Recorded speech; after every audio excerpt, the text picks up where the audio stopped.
comparative advantage is still true. And I would start with a careful analysis of the uncertainties, the magnitude of the uncertainties, and sort of what is a pro forma supply chain with the statistical uncertainties and input parameters, the customer reliability, fill rate that you want out of the system. All right, so now if you believe that, if this flow we were part of that, what parts would be competitive for us? What are our advantages? What can we do well? Right? Are we near markets? Are we far away from markets? Right? If you're far away from a market, you might want to consider adding small, high-value items to products as opposed to large, low-value items. Right? So these are the types. So have a strategy. Understand your competitive advantage, and it's more than just labor price or gifting a piece of land or a training program or something. Tax flows and sustaining advantage that are lasting, and it considers the stochastic elements, the random things that go wrong, and then you create a sort of a pro forma whole product, and then if it's attractive, then you schedule meetings and you start explaining why you should be part of the supply chain and why it's better for the brand holders. Right? We have a competitive advantage in blank, and let us show you the mathematics.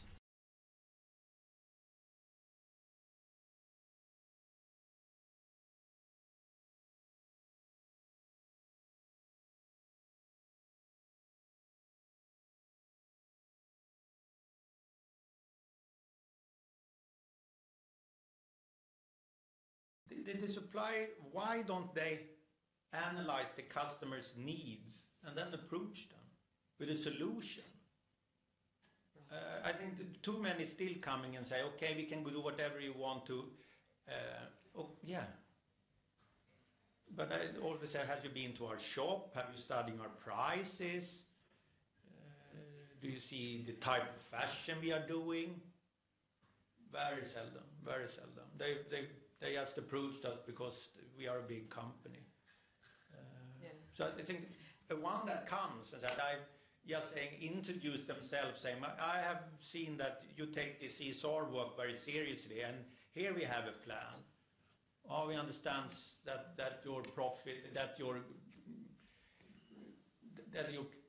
business concept is fashion and quality to the best price, and he has an idea around these three areas. This is the way I will handle the prices. This is the way I do it. And I think, wow, then you get, he has an idea what he's doing.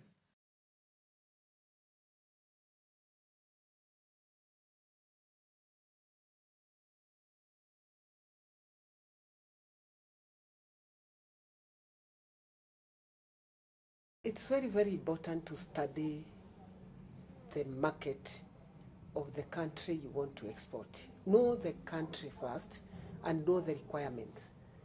All the products that somebody wants to export must be market driven. You must know the market you are exporting so that you may know what kind of products are you really going to export there and whether they are going to be bought or not. So it is very important that you start by actually analyzing the market. Before you even make your products, know the market so that the market will now help you to design your products, to know the sizes, and to know what people like best in that country.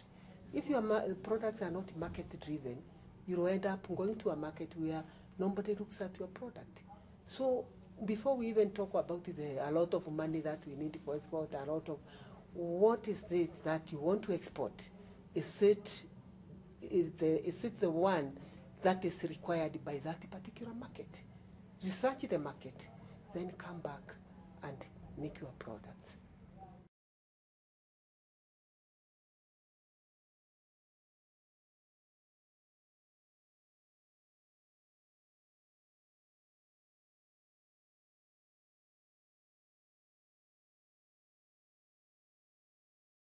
When you want to start to export, I would give somebody advice before you do that. Try to survey. you have to find out that whatever line you are taking, which are the countries? Do you have the people? I mean, the country which can really like your items? And do you have enough capital? Not even the capital. First of all, are you knowledgeable about that area? Do you have some knowledge over it? And can you be able to do your costing? Because those are the areas whereby a beginner needs to be educated on those areas. You have to know the market, you have to know the costing price, you have to know the capacity of your production. Will you be able to produce enough to satisfy a customer if should you be given an order? When I meet a potential customer in the trade fair and I am in his country, first and foremost, I have to know where he's situated, the locality. I need to see his certificate of trading. I need to know whether he's a member of commerce, because that is the only way I can trace him.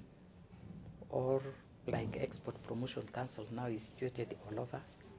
You know, such a body whereby you can get a letter of guarantee that this person is somebody genuine.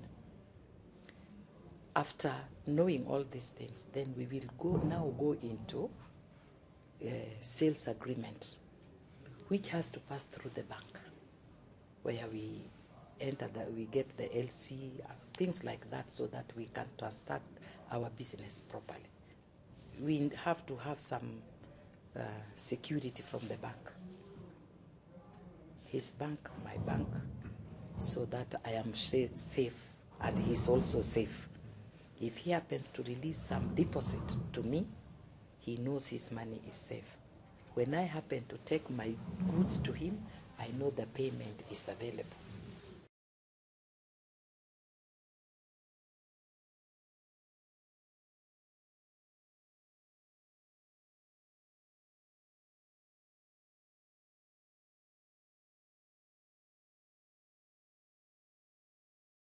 Insisto, si nos preguntan sobre alguna recomendación inicial a los exportadores, a los pymes,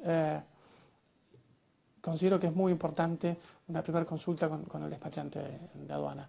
El despachante de aduana, insisto, es un técnico, es un asesor técnico en materia aduanera. El aspecto aduanero es un aspecto muy importante de la operación de comercio exterior, así que la primera consulta creo que debe ser muy valiosa para el exportador. Siempre recomendamos que cuando tengan cierta proximidad a concretar la operación, se acerquen a un despachante amigo y evacúen todas las consultas que tengan, que seguramente les va a ir llenando el camino de manera correcta.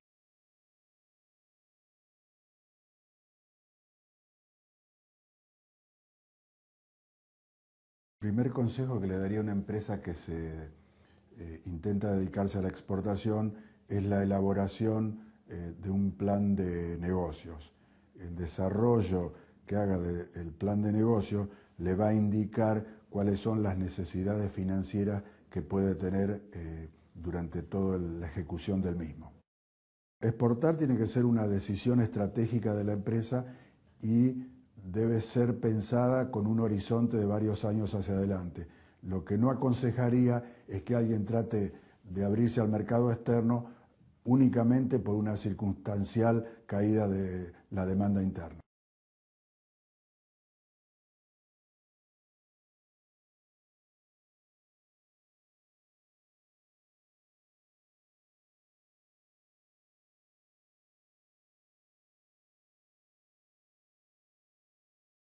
El primer consejo que yo le daría a una empresa que comienza a trabajar en comercio exterior es que tenga personal capacitado y si por el tamaño de la empresa esto no es posible y la función del manejo de las operaciones de comercio exterior se cumple por alguna otra gerencia no especializada, que procure asesorarse con su banco en todos los aspectos regulatorios. Hay que tener en cuenta que los aspectos que regulan toda la operatoria cambiaria por parte del Banco Central están bajo la órbita del régimen penal cambiario, con lo cual esto no es un tema menor y le va a terminar evitando a la empresa, digamos, complicaciones futuras fundamentalmente.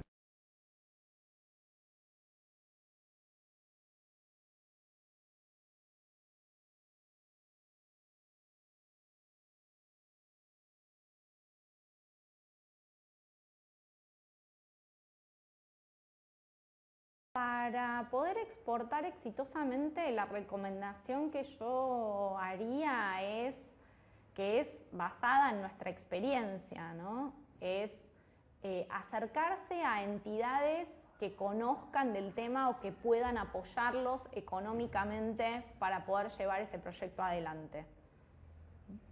Les recomendaría que se puedan acercar a cámaras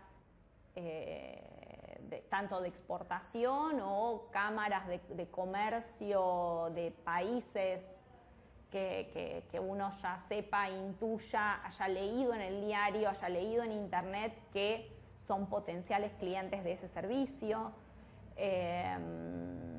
Y me parece que estas son como las dos claves, ¿no? Una que tiene que ver con la investigación, con saber, con acercarse a alguien que puede ayudarlos a saber más del mercado, y una institución que los pueda apoyar económicamente en el proyecto que tengan.